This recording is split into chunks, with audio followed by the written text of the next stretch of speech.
Hello bos, selamat petang. Saya Mr. Pang. Hari ini kita ada dapat yang kereta ni. Plate nombor pun cantik. Okey, tahun 2021. Toyota Yaris 1.5 E-Spec. Harga jual 56,800. Kereta ni tak ada buat apa kos lah sebab original cat lagi. Original cat lagi. Boleh nampak. Mileage dia 60 lebih ya, 60 lebih. Lepas tu kereta ni kalau loan boleh ikat 9 tahun, bulanan 700 lebih sahaja. Engine 2 VVTi, CVT gearbox. Lepas tu accident free lah. Boleh nampak dalam semua cantik. Lepas tu 360 kamera. Dengan dalam macam ni. Sebab dia mileage 68,000 sahaja. Push start button, eco mode, sport mode semua ada. Semua ada kat sini. Okay, mari sini.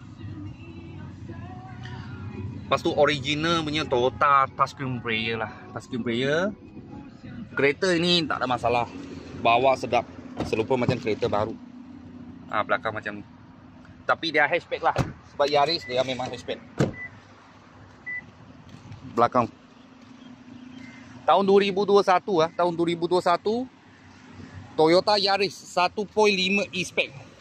Harga jual 56,800. Kalau full loan bulanan 700 lebih lah. 700 lebih boleh dapat yang kereta ni. Kalau bos-bos dan kawan-kawan siapa minat boleh kontak saya lah. Kita ada dapat yang kereta ni. Ini customer yang trade in punya kereta. Kalau ada apa mula-mula kereta saya akan video lagi. Thank you bos, thank you.